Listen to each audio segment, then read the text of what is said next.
오늘 하나님 주시는 말씀 보겠습니다. 룻기 1장 1절에서 5절 말씀입니다. 룻기 1장 1절에서 5절 말씀 보겠습니다. 제가 말씀 봉독하겠습니다. 사사들이 치리하던 때에 그 땅에 흉년이 드니라. 유다 베들레헴의 한 사람이 그의 아내와 두 아들을 데리고 모압 지방에 가서 거류하였는데 그 사람의 이름은 엘리멜렉이요 그의 아내의 이름은 나오미요 그의 두 아들의 이름은 말론과 기럐이니 유다 베들레헴 에브라 사람들이더라. 그들이 모압 지방에 들어가서 거기 살더니 나오미의 남편 엘리멜렉이 죽고 나오미와 그의 두 아들이 남았으며 그들은 모압 여자 중에 그들의 아내를 맞이하였는데 하나의 이름은 오르바요 하나의 이름은 룻이더라. 그들이 거기에 거주한 지 10년쯤에 말론과 기럐 두 사람이 다 죽고 그 여인은 두 아들과 남편의 뒤에 남았더라. 아멘. 하나님의 말씀입니다. 네, 오늘부터 우리가 룻기 말씀을 가지고 성령 집회 때 은혜를 나누겠습니다. 갈라디아서 지난주까지 우리가 갈라디아서 말씀을 나눴는데 힘들었어요. 왜 이렇게 설교가 요새 힘들까요? 네. 갈라디아서 말씀을 나누는 일이 제 개인적으로는 한 얘기를 또 한 것 같고 한 얘기를 또 이렇게 했다가 뒤집어서 했다가 펴서 했다가 그러는 느낌이어서 말씀 준비하고 하는 일이 많이 힘들었습니다. 그래가지고 제가 새해 어떤 말씀을 전할까 고민하다가 구약에 좀 나오는 짧고 재밌는 얘기를 해야겠다. 그런 생각이 들었어요. 근데 룻기가 짧습니다. 그리고 재밌어요. 이 룻기가 굉장히 로맨틱하지 않습니까? 이 이야기가 아주 이렇게 따끈따끈하죠. 그래서 이 말씀을 좀 같이 나누면 좋겠다고 싶었고, 또 이 룻기가 가지고 있는 주제가 우리가 기도한 것처럼 회복입니다. 망한 가정이 하나님의 은혜 가운데 다시 회복하고 일어나는 이야기를 담고 있거든요. 그래서 새해를 시작할 때 하나님께서 우리에게 주시는 말씀으로 받아도 좋겠다, 그렇게 생각이 듭니다. 읽어보면 사실은 한 구절 한 구절을 읽어보면 굉장히 재밌습니다. 이 안에 아주 문학적인 장치들이 많아요. 소설처럼, 소설이 아니죠. 이게 성경의 말씀이기 때문에 하나님 실제로 있었던 일들을 기록하면서도 정말 소설처럼 아주 다이나믹한 그런 부분들이 많이 있습니다. 원래 사람의 현실이 소설보다 더 흥미진진하죠. 그래서 그 말씀을 같이 나누면 좋겠다고 싶습니다. 최근에 이제 최근뿐만 아니라 늘 그런데 주변에 이렇게 귀를 기울여 보면 실패한 이야기들이 많습니다. 자랑하기는 성공한 사람들의 이야기가 많은 것처럼 들리지만, 그러나 세상에 이렇게 실패하고 어려움을 당한 이야기들이 사실 굉장히 많죠. 요 근래는 더 많은 것 같아요. 우리 청년들 이야기들 중에 가상화폐에 아주 올인했다가 조금 오르니까 야, 이게 돈이 되나 보다 해가지고 빚까지 얻어가지고 가상화폐에 넣었다가 완전히 정말 인생이 펴보지도 못한 꽃인데 빚더미에 올라앉았다는 이야기들을 흔하게 듣습니다. 또 젊은이들 뿐만 아니라 이제 은퇴하시고 이제 퇴직금 가지고 잘 모아가지고 탈탈 털어서 이제 어떻게 노후를 살아야 되나, 그래서 가게를 하나 이렇게 시작을 했는데 코로나가 터지고 나서 가게도 운영이 잘 되지 않고 또 가게세는 올라가고 그래서 아주 큰 손해를 입고 결국 정리를 했다, 이런 이야기들도 흔하게 듣는 이야기이지요. 그런 금전적인 손해뿐만 아니라 정말 결혼만 하면 행복할 것 같았고, 또 정말 이 남자, 이 여자랑만 살면 인생이 아주 장밋빛이 될 줄 알았는데 그 결혼 생활이 하루아침에 지옥으로 바뀌는데 불과 오랜 시간이 걸리지 않았다, 그런 이야기. 그래서 내 인생에 내가 이혼녀가 될 거라고, 이혼남이 될 거라고 한 번도 생각해 본 적이 없었는데 그런 현실을 마주하게 된 이야기들도 텔레비전만 틀어도 어렵지 않게 접할 수가 있습니다.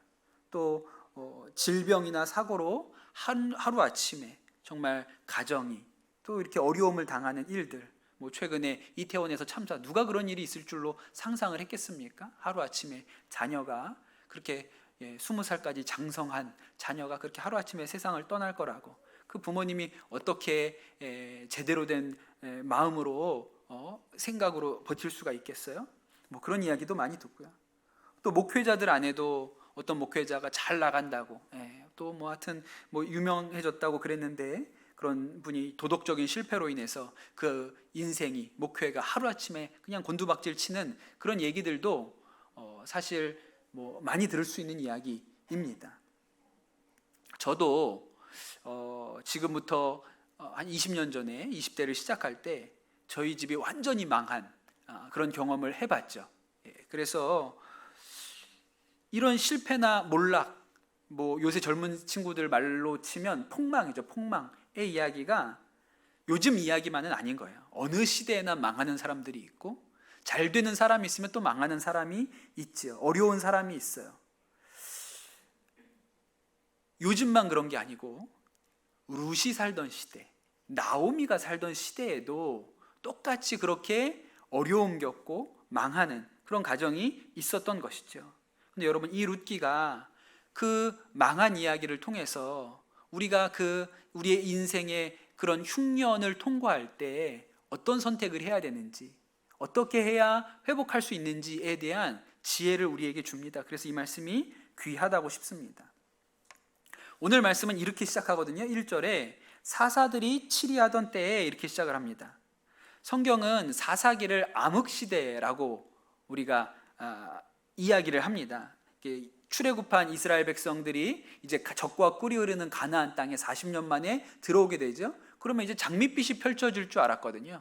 이제 그렇게 기다렸던 가나안 땅에, 젖과 꿀이 흐르는 땅에 도착했으니까 이제 모든 일이 잘 되겠거니, 행복하겠거니 그렇게 생각을 했는데 실제로 그렇지 않았어요. 여호수아를 따라서 가나안 땅을 정복을 했는데, 그리고 여호수아가 죽고 나자 급속도로 이 백성이 하나님을 버리고 떠나고 타락하기 시작합니다. 그게 사사 시대죠. 그래서 하나님께서 그때 그들을 벌하시고, 또 그들이 회개하면 사사들을 보내서 구원하시고, 이런 일들을 반복했지만 사사들로서 이 암흑시대를 막아내기에는 역부족이었어요. 그래서 결국 이 사사기의 마지막에 뭐라고 이 시대를 정리하냐면, 이스라엘의 왕이 없기 때문에 사람들이 각자 소견에 옳은 대로 살았다, 그러다 폭망했다. 그게 사사 시대였던 것이죠. 그러니 여러분, 그렇게 사람들이 하나님을 떠나 범죄하던 시절이었으니 어떻게 하나님께서 그 땅에 복을 주실 수가 있겠습니까? 그러니 그 사사들이 치리하던 그때에 무슨 일이 벌어졌냐면 흉년이 찾아왔습니다. 가뜩이나 살기 힘든데 농사까지 지을 수 없는 때가 된 것이죠. 여러분, 우리 인생에도 흉년이 찾아오죠. 풍년만 있으면 좋겠는데 인생에도 흉년이 찾아옵니다. 우리 인생에도요, 왕이 없으면, 제 소견에 옳은 대로 살면 흉년이 와요. 물질 흉년도 있고, 건강의 흉년도 있고, 가정의 흉년도 있고, 자식의 흉년도 있고, 부부의 흉년도 있습니다. 또 어떤 때는 꼭 내 잘못이 아닌데도 흉년을 당할 수도 있어요. 사실은 엘리멜렉이 뭘 잘못해가지고 베들레헴에 흉년이 온 건 아니잖아요. 누가 병들고, 가족 중에 누가 아프고 병든 것이 내 잘못은 아니죠. 그러나 여러분, 그리스도인에게도 흉년이 찾아옵니다. 그리스도인에게는 풍년만 왔으면 좋겠는데, 우리가 예수 믿고 받은 10가지 축복을 우리가 2주 동안 말씀을 들었는데, 그러니 우리한테는 풍년만 오면 좋겠는데 예수 믿는 사람에게도 흉년이 찾아옵니다. 인생이 내 마음대로 되지 않는 것이죠. 그러면 우리는 이 인생의 흉년을 살아갈 때 어떤 선택을 해야 하나, 우리가 말씀을 통하여 배울 수가 있는데, 오늘 말씀에 나오는 엘리멜렉의 집안은 이 흉년의 때에 잘못된 선택을 합니다. 말씀에 이렇게 나와요. 유다 베들레헴의 한 사람이 그의 아내와 2 아들을 데리고 모압 지방에 가서 거류하였는데, 그렇게 말씀에 나오죠. 그 1절 끝부분까지의 말씀입니다. 이 가족 모두가 하나님이 주셨던 약속의 땅을 버리고 이방 땅이었던 모압에 가서 사는 거예요. 흉년이 왔기 때문에. 여러분, 흉년은 누구에게나 올 수가 있습니다. 아브라함도 흉년을 겪었고, 이삭도 흉년을 겪었고, 야곱도 흉년을 겪었어요. 아브라함도 흉년 때에 가나안 땅에서 이집트로 내려갔죠. 그리고 이삭은 흉년 때에 그랄 땅으로 피했고요. 또 야곱도 흉년 때에 가족들을 데리고 이집트로 내려갑니다. 그런데 한 번도 흉년을 피해 하나님이 주신 약속의 땅을 떠나서 내려간 일치고 좋은 일이 있었던 때가 없어요. 아브라함이 이집트 내려갔을 때 무슨 일이 있었죠? 사라를 빼앗길 뻔하죠. 이삭이 그랄에 내려갔을 때 우물 때문에 온갖 소동에 휘말리게 됩니다. 요셉이 이집트의 총리로 있어서 그 흉년을 견디려고 내려오라고 하니까 가족들 다 같이 내려가죠. 그리고 무슨 일이 일어나요? 나중에 이집트에서 종살이 하게 되었어요. 그러니 여러분, 우리 인생에 흉년이 찾아왔을 때 최악의 선택이 무엇이냐? 약속의 땅을 떠나는 것입니다.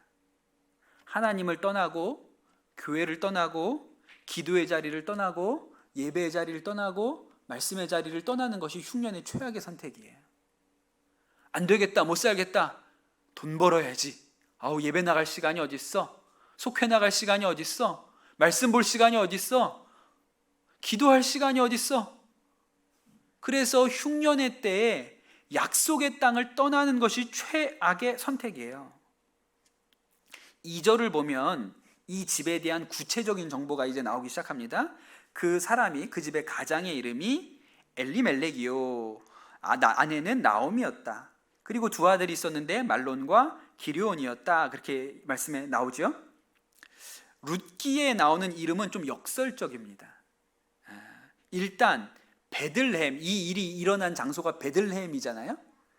그 베들레헴은 우리가 지난번에 창세기 말씀 들을 때 베델, 야곱이 하나님을 만났던 곳이 베델이잖아요. 그게 무슨 뜻이라고 그랬는지 기억나세요?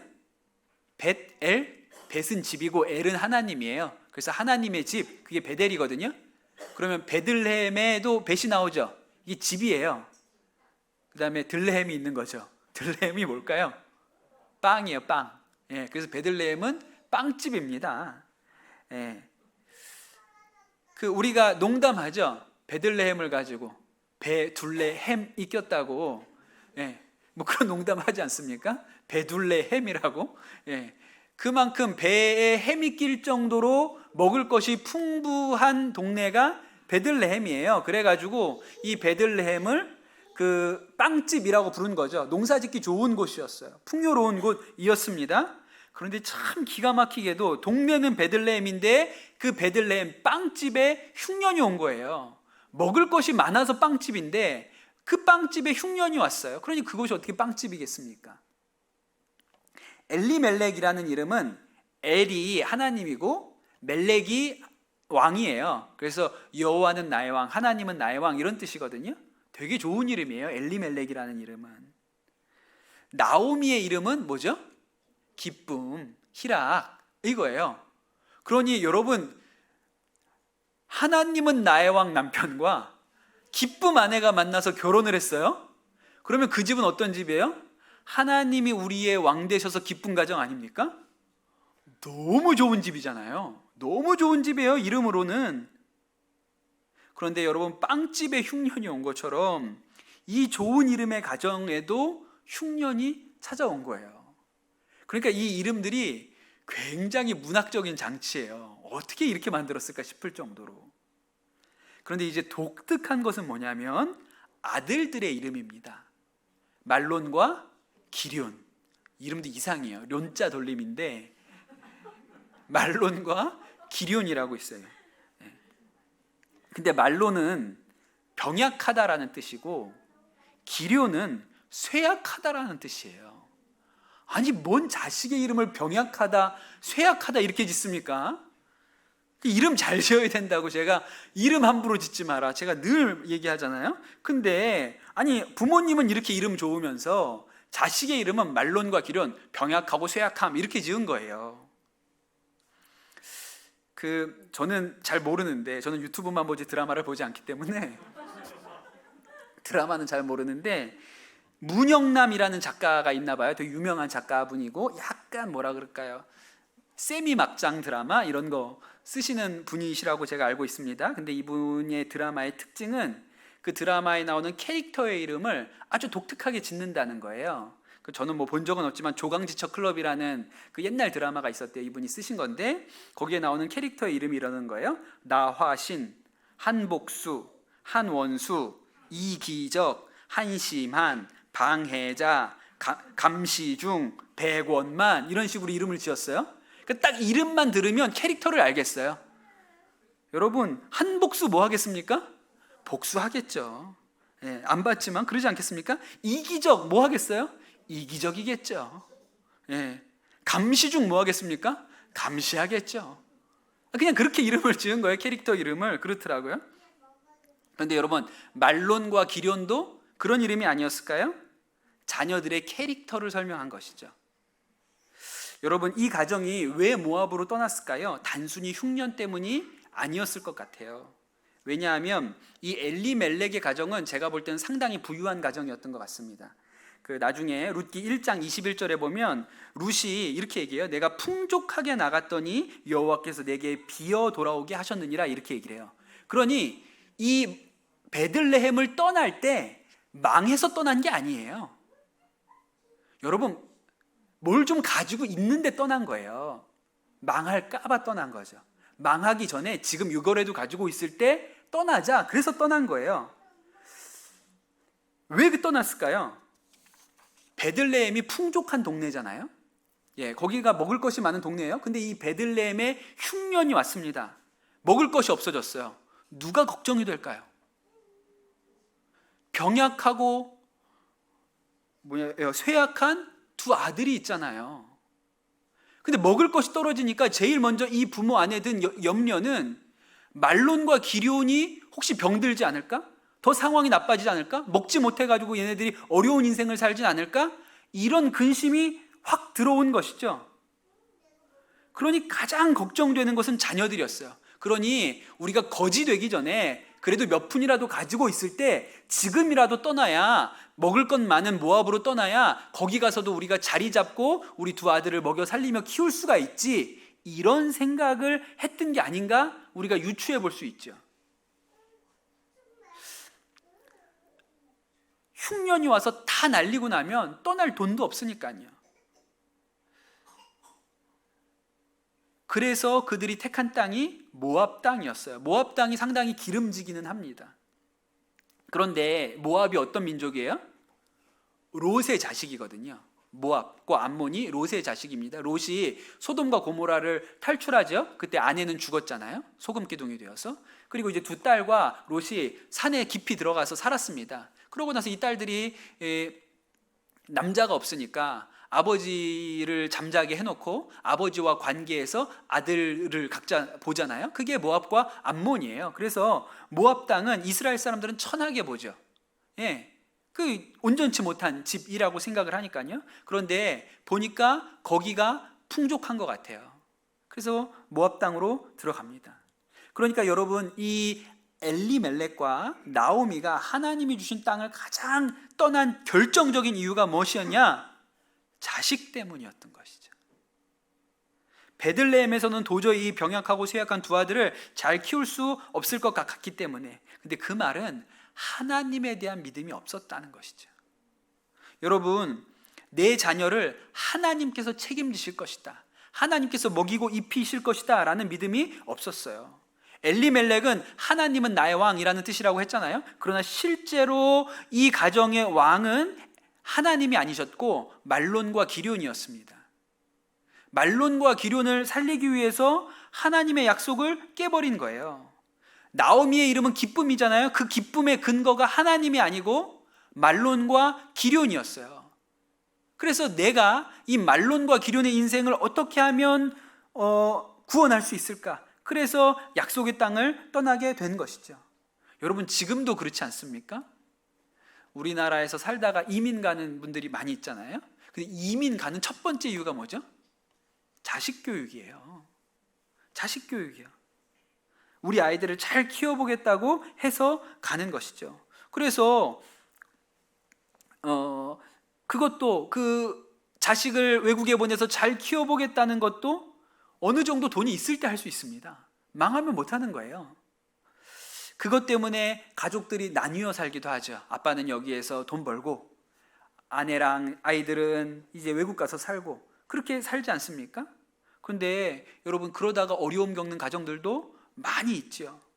근데 여러분, 정말 하나님의 역사는 무엇입니까? 부모가 가난하고 못 배웠어도 하나님께서 그 자녀들을 축복하신다. 꼭 부모가 능력이 있어서, 부모가 잘나서, 배워서, 돈이 있어서 자식들을 하나님 앞에 잘 키우는 게 아니고, 그저 배운 것도 없고 가난해도 부모가 하나님 앞에 온전히 서 있으면 하나님께서 먹이고 입히고 공부시키고 세우시지, 이것이 믿음이 아닙니까? 이게 믿음이에요.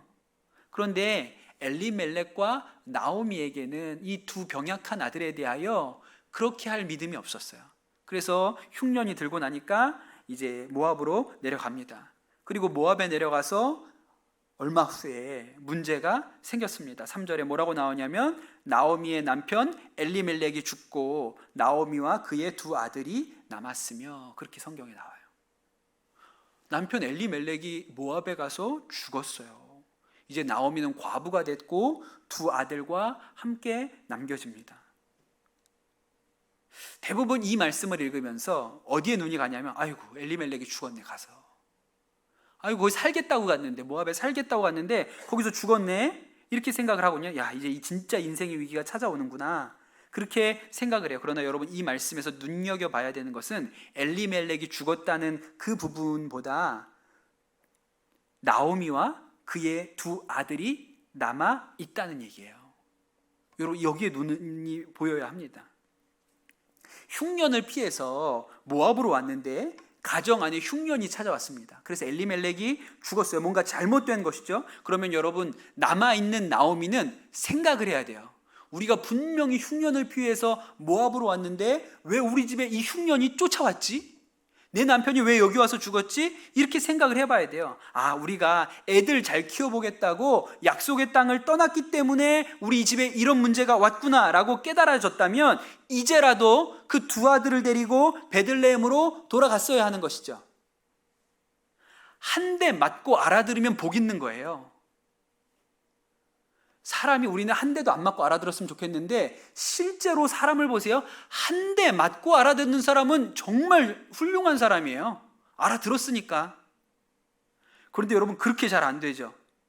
사람이 자신에게 희망을 두면 한 대 맞고 못 알아듣습니다.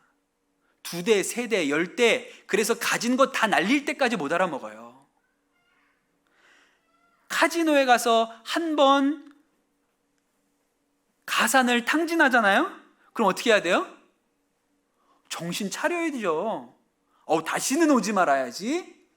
내가 다시는 오면 사람이 아니다, 이렇게 생각을 해야 되잖아요. 주식 한번 잘못해가지고 망하잖아요. 그럼 뭐라고 생각해야 됩니까? 이제 그만해야지, 하지 말아야지, 이렇게 생각해야 되거든요. 근데 여러분, 한 번 매 맞고 정신 차린 사람 보신 적 있으세요? 한 번 매 맞고 정신 차리는 사람 없어요. 정신은 언제 차리죠? 다 날려야 차려요. 아직 수중에 돈이 있으면 뭐 합니까? 한 번 더 해보죠.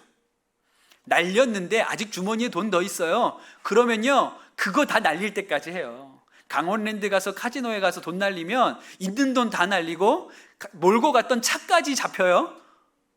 그래도 못 빠져나온다고요. 빈 털터리가 될 때까지 못 나옵니다. 그런데 나오미가 꼭 그렇게 했죠. 남편을 잃었을 때 한 대 맞았잖아요. 이게 약속의 땅을 버리고 모압에 갔더니 이 지경이 됐네? 그럼 나와야지, 아들 둘 데리고. 근데 아직 재산이 좀 남았거든요.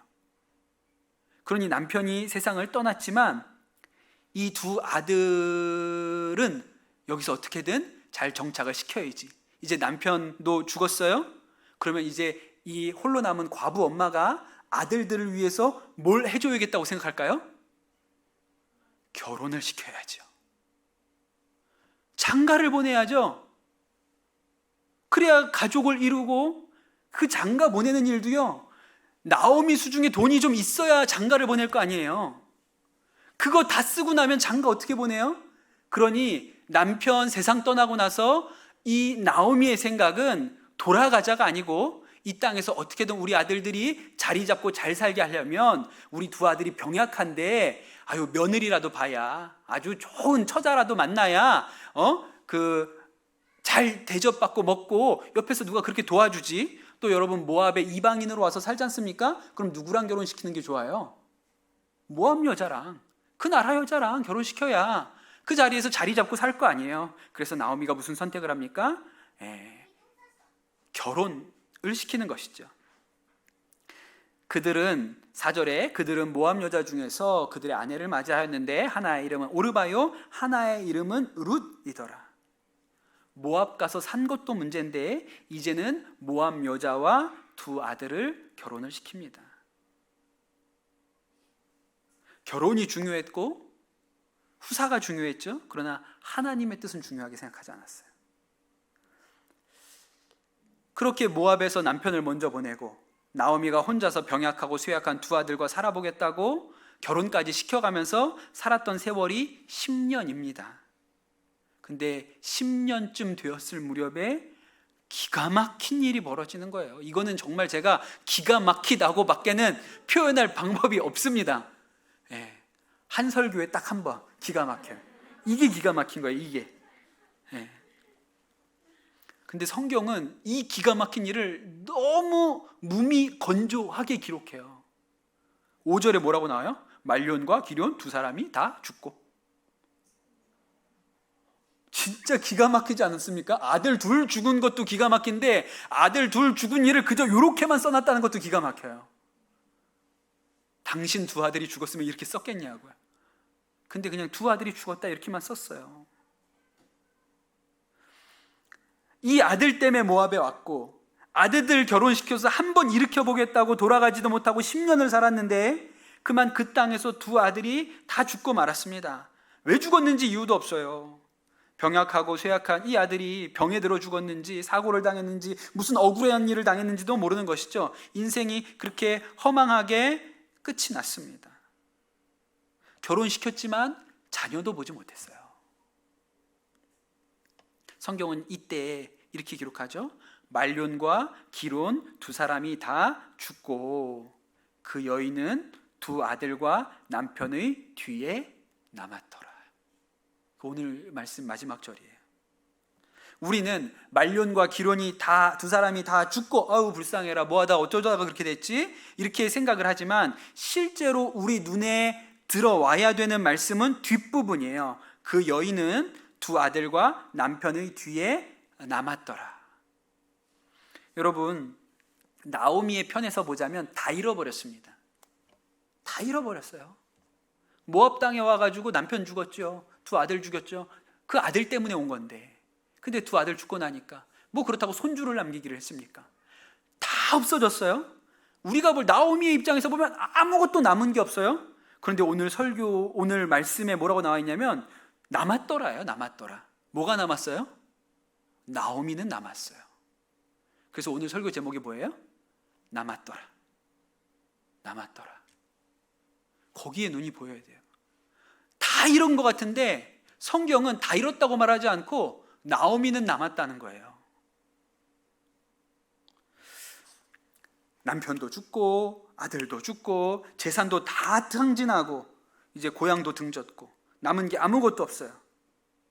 우리가 그냥 흔히 이런 이야기들을 듣죠. 잘 사는 집 막내 아들로 태어나서 부족함이 없이 자랐는데 부모님 돌아가시고 나서 물려받은 재산으로 또 먹고 살았어요. 결혼도 했고 자식도 낳았어요. 그런데 재산 좀 불려보겠다고 투자했다가 그만 그 남겨준 재산을 다 날리고 말았습니다. 그 집에 들어갈 엄두가 날지 않죠. 면목이 없어요. 그래가지고 그냥 밖에 돌면서 술만 마셨습니다. 돈이 없으니까 그냥 편의점에서 깡소주 사다가 공원에서 마셨어요. 그리고 하루 이틀 집에 들어가지 않고 그냥 공원에 술에 취해서 자기 시작했습니다. 그리고 나서는 집에 못 들어가겠는 거예요. 그러다가 노숙자가 되어버렸습니다. 몸도 망가지고 머리도 망가지고 가진 것도 없고 가족도 없어요. 그 모든 것을 잃어버렸다고 생각하죠. 이제 나는 남은 게 없구나. 다 잃어버렸구나. 이렇게 생각하죠. 그런데 성경 말씀은 그때 남은 게 있다는 거예요. 뭐가 남았어요? 아직 너는 남아있어. 안 죽었으니까. 그렇게 이야기하고 있는 것이죠. 여러분, 남아있는 것이 있다는 것이 너무 중요한 일인 거예요.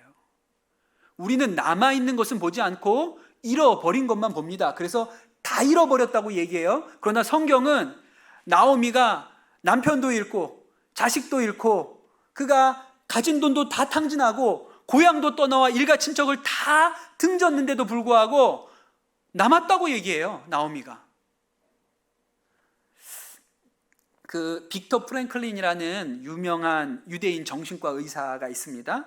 2차 세계대전 때 그 유태인 포로 수용소에서 갇혀 있었던 경험을 한 사람이에요. 그리고 살아남았어요. 생존자입니다. 그리고 나서 그가 수용소에서 경험했던 일을 토대로 그가 자신의 이 의사로서 사람들의 마음을 고치는 일에 대해서 그 일을 적용해서 아주 큰 족적을 남긴 사람이에요. 이 빅터 프랭클린이 유태인들이 갇혀 있었던 수용소에 있을 때 일어났던 일들을 적은 책이 죽음의 수용소에서라는 유명한 책이 있습니다. 그 책에 이런 이야기가 나와요. 수용소에 갇혀 있던 사람들 많이 있었죠. 유대인들이 있었는데 특별히 1944년 성탄절부터 1945년 새해까지, 그러니까 약 5일 정도죠. 한 일주일 정도 되는 기간. 성탄절부터 새해까지 사망률이 급증했다는 거예요. 갑자기 굉장히 많은 유대인들이, 포로 수용소 유대인들이 죽었어요. 그때 의사의 말로는 그 기간이 특별한 원인이 없었대요. 무슨 전염병이 돌았던 것도 아니고 뭐 노동 조건이 더 가혹해진 것도 아니고 식량이 더 안 좋아진 것도 아닌데, 그런데 그 짧은 한 일주일 정도밖에 안 되는 시간 동안 굉장히 많은 사람들이 한꺼번에 죽었다는 거예요. 왜 죽었을까요? 그냥 막연하게 그 마음에 성탄절에는 집에 갈 수 있을 것 같았어. 그냥 왠지 느낌에 성탄절이면 우리가 나갈 수 있지 않을까? 이런 마음의 소원을 품고 있었던 거예요. 그런데 성탄절이 지났는데 못 나가네. 해가 바뀌었는데도 못 나가네. 그래서 사람들이 우수수 죽습니다. 왜죠? 남은 게 없다고 생각했어요. 자기 인생에 아무런 희망이 남지 않았다고 생각했어요. 독일 군들이 유태인들을 수백만 명씩 학살을 했죠. 그러나 여러분, 아무리 독일 군이라고 해도요, 무고한 사람을 그렇게 가스실에서 집어넣어서 죽이는 것은 어렵습니다. 양심이 있거든요. 그러니까 그 일이 그냥 잘 되지가 않아요. 그래서 독일 또 군인들이 연구를 합니다. 어떻게 하면 저 양심의 가책을 줄일 수가 있을까? 그래서 그들이 사용한 방법이 있는데, 수용소 안에 화장실을 못 짓게 한 거예요. 그 3만 명이나 그 포로들이 들어와 있는 수용소에 화장실이 한 개 있었다 그래요. 그럼 여러분 무슨 일이 벌어질까요? 그냥 수용소 전체가 똥천지가 되는 거예요. 오물로 가득 차고 냄새 나는 곳이 되는 것이죠. 그런데 그렇게 막 오물에 뒹굴고 그런 막 그냥 이곳저곳에 그런 냄새 나는 곳에 사는 유대인들을 보면 독일 사람들이 볼 때는, 독일 군인들이 볼 때는 짐승처럼 생각이 든다는 거예요. 그럼 죽이기가 좀 쉬워지죠. 그래서 그렇게 했대요.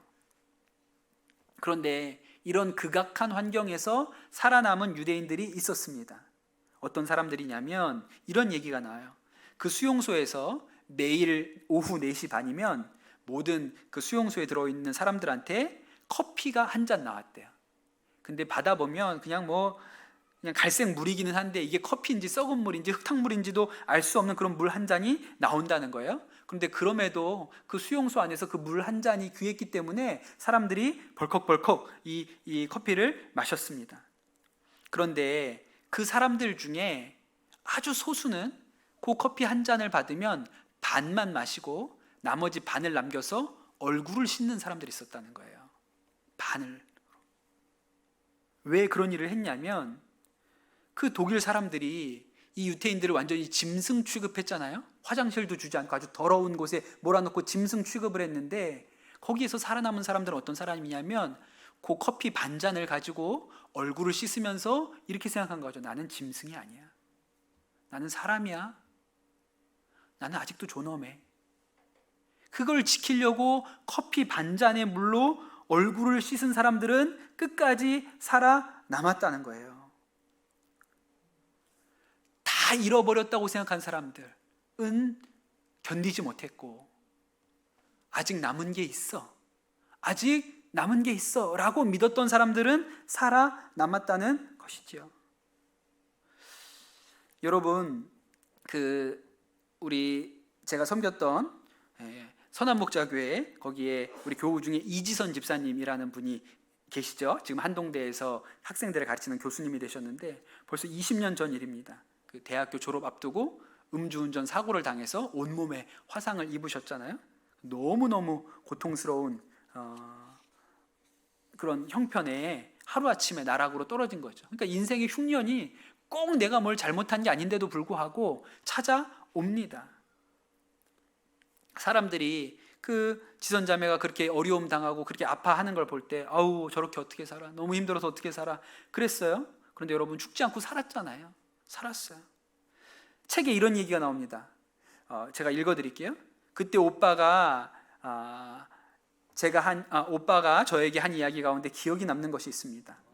화상 치료를 받은 지 얼마 지나지 않아서 너무 아파서 벌벌 떨며 아파하던 저에게 오빠가 힘을 내라며 이렇게 말했습니다. 지선아, 힘내. 이것보다 더 나빠질 게 있겠어?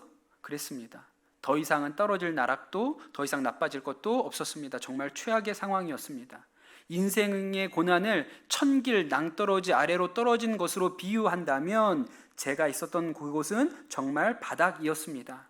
우리가 처한 그곳이 떨어질 곳이 없는 바닥이었기 때문에, 이미 끝이었기 때문에 이제는 올라갈 곳만, 시작할 일만, 좋아질 일만 남은 것이었습니다. 가슴이 뛰었습니다. 소위 깡이라고 하는 것이 생겼습니다. 이를 악물었습니다. 든든한 그 무언가가 우리 마음 한가운데 자리 잡는 것 같았습니다. 저에게는 희망만 기다리고 있었습니다. 그렇게 썼어요. 그러니 지선자매가 다 잃어버린 것 같았는데 남아있는 게 있다고 생각한 거예요. 남아있는 게 있다고요. 여러분, 이 시대의 나옴이 아닙니까? 이 시대의 나옴이죠.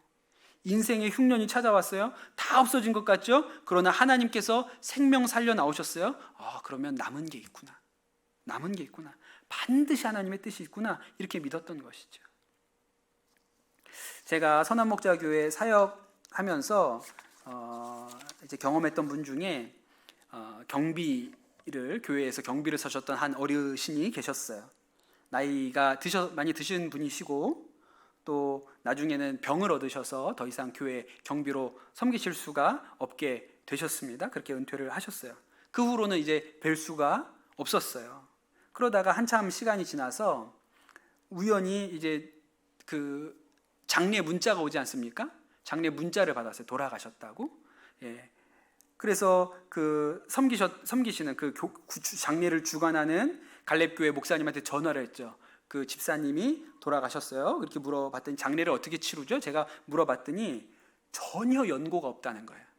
가족도 없고 찾아올 사람도 아무도 없어서 그냥 교회에서 처음에 돌아가셨다는 이야기를 들은 것도 그 임종도 아무도 없는 데서 그냥 돌아가셨다 그랬고, 이제 그 소식이 교회로 이렇게 전해지게 된 거죠. 가족은 없으니까요.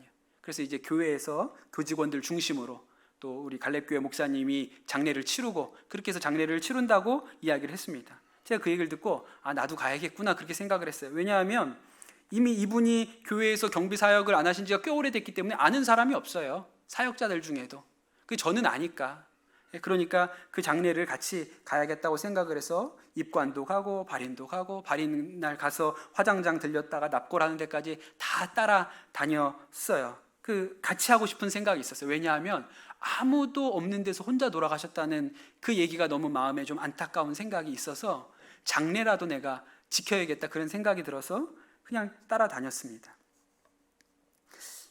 자세히는 몰라요. 제가 그 어르신의 인생에 대해서 잘 아는 것은 별로 없는데, 제가 아는 것 중에 하나는 전과가 있으셨다. 감옥에 갔다 온 경험이 있으셨고, 출소 후에는 가족과 모든 연락이 끊어졌고, 그 후로는 줄곧 혼자 사셨다는 이야기 정도를 알고 있습니다. 그러다가 우연한 기회에 용역업체에 이렇게 들어가서 그 용역업체를 통해서 소개받고 왔던 일자리가 선한목자교회였던 거예요. 그때 그 어르신이 사시던 곳이 동대문 근처였거든요. 그때 저희 어머니 아버지도 동대문 거기 사실 때라 어느 날 우연히 제가 그 북정동에서 시내버스를 타고 동대문으로 가는데 버스에 같이 탄 거예요. 그 어르신이랑. 그 둘이 앉아서 갔어요. 얼마나 어색해요.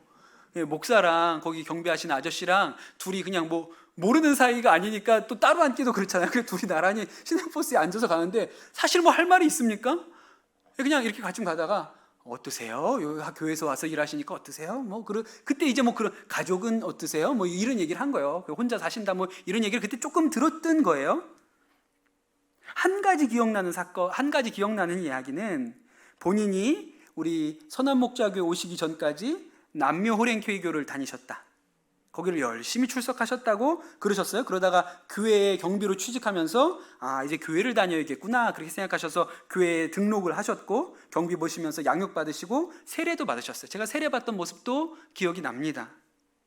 그래서 그분이 이제 아프시기 전까지 힘이 있으실 때까지 그렇게 교회 경비로 일을 하셨던 거예요. 나중에는 미화로 바뀌었어요. 경비도 이제 나이가 많아지셔서 미화로 바뀌셨어요.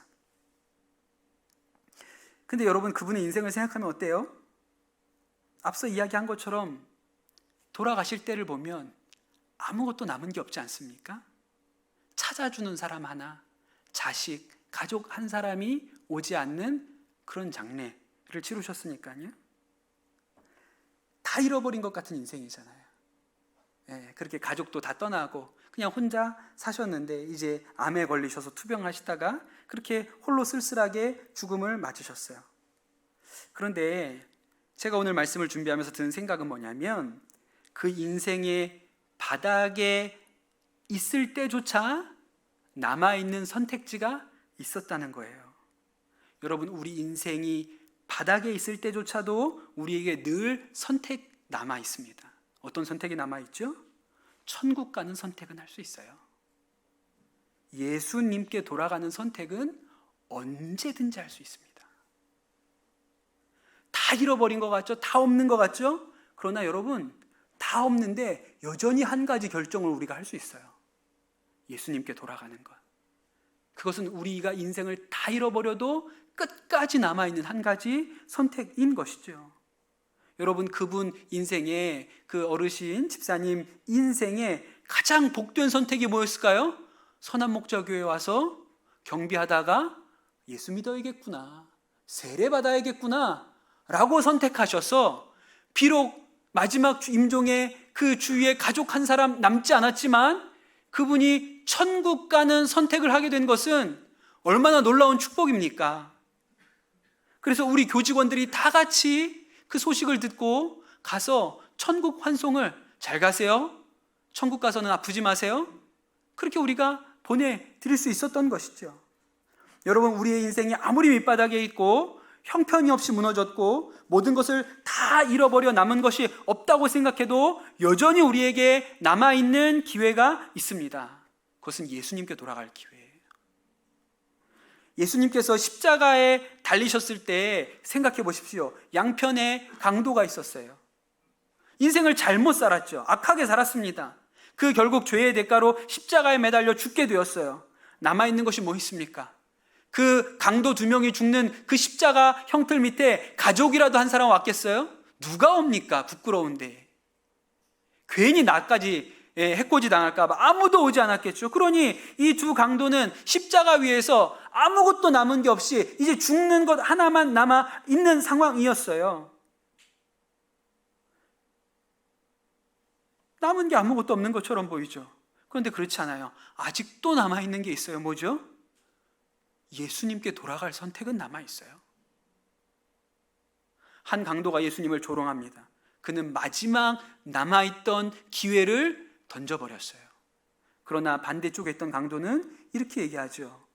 예수여, 당신의 나라에 임하실 때에 나를 기억하소서. 예수님이 뭐라고 얘기하세요? 오늘 내가 진실로 내게 이르노니 네가 나와 함께 낙원에 있을 것이다. 남아있잖아요. 영생을 소유할 일이 남아있잖아요. 아무리 힘들어도 우리가 예수 그리스도께 돌아갈 기회는 남아있습니다. 남아있어요. 다 잃어버린 게 아니에요. 나오미가 다 잃어버린 것 같죠? 그러나 여전히 남아있는 게 있어요. 남편도 잃고 자식도 잃고 재산도 잃고, 그러나 여전히 남아있는 게 있어요. 나오미 자신, 그리고 돌아가겠다는 결심. 그러면 기회가 있죠. 여러분, 예수님께 돌아갈 수 있는 기회가 언제나 남아있다는 것, 얼마나 놀라운 축복입니까? 한 가지 얘기만 더 하고 말씀을 마칠게요. 아주 금슬 좋은 부부가 있었대요. 30년을 살면서 아들 하나 딸 하나 잘 낳아서 길렀고, 그분들이 하는 이야기에 의하면 거의 한 번도 부부싸움을 한 적이 없대요. 좀 밉지 않습니까? 한 번도 부부싸움을 하지 않았다는 얘기를 들었을 때. 근데 게다가 한 번도 부부싸움을 안 했는데 뿐만 아니라 예수도 안 믿어요, 둘 다. 근데 한 번도 안 싸웠어요. 주변 사람들이 예수 믿으라 전도를 했는데 뭐라 그랬냐면, 우리 부부가 너무 행복하기 때문에 우리 둘 사이에 예수님이 들어갈 자리가 없다. 예수님 없어도 둘이 서로 만나가지고 너무 행복한데 굳이 못하러 예수를 믿어? 그런 집이었다는 거예요. 그리고 늘 입버릇처럼 했던 얘기가, 우리는 한날 한시에 죽을 거야, 그렇게 얘기를 했어요. 그런데 결혼한 지 31년째 되던 어느 늦가을 오후에 그 남편이 심장마비로 아무 준비도 없이 세상을 떠납니다. 그토록 사랑하던 부인을 남겨둔 채 그냥 남편이 먼저 간 거예요. 그랬더니 아내는 완전히 무너져 내립니다. 살 이유가 없어졌어요. 남편의 장례식을 마치고 나서 너무나도 이 아내가 슬프고 힘이 들어서 몸져 누웠습니다. 그리고 준비해 두었던 수면제를 먹고 유서를 썼어요. 남편 곁으로 간다, 그렇게 유서를 써놓고 수면제를 먹었습니다. 그런데 자식들한테 발견이 된 거예요. 죽기 전에 발견이 돼서 병원으로 가서 위세척을 하고 간신히 목숨을 건졌어요. 그리고 그 병실에 누워있는 동안 전도를 받게 되었습니다. 그리고 그 병상에서 예수님을 영접하죠. 31년 동안 그가 믿고 의지했던 그녀의 반석은 남편이었어요. 그런데 이 남편을 잃고 나서 영원한 반석이신 예수님께서 찾아오신 것이죠. 그러니 여러분, 이 분이 이 시대의 나옴이 아닙니까? 다 잃어버린 것 같은데, 남편이 전부였기 때문에 남편이 세상 떠나고 나니까 다 없어진 것 같은데, 그런데 여러분, 다 없어진 게 아니에요. 여전히 남아있는 게 있죠. 예수님께 돌아갈 기회는 남아있어요. 그래서 이분이 돌아오신 거 아니에요? 이 시대의 나옴이죠. 사랑하는 우리 강남 선원목자교회 모든 성도 여러분, 저는 여러분이 이 시대의 나오미가 되시기를 축복합니다. 여러분 한 사람 한 사람이 이 시대의 나오미가 되시기를 축복해요. 우리 인생에 흉년이 있잖아요. 어려운 일들이 있죠. 정말 다 잃어버렸다고 느껴질 만큼 그런 상실감을 갖게 되는 일들도 인생에 찾아오죠. 그러나 여러분 꼭 기억하십시오. 남아있는 게 있어요. 아직 나는 살아있다면, 나오미처럼 다 잃어버렸는데 나오미가 남아있다면, 내가 남아있다면 여전히 우리에게 선택의 기회가 있습니다. 그거는 예수님께 돌아갈 기회예요. 그러면 예수님께서 우리에게 또 다른 새로운 길을 열어주시죠. 여러분, 그 소망과 그 은혜 가운데 거하시게 되기를 예수님의 이름으로 축복합니다. 주신 말씀 붙들고 같이 찬양합시다.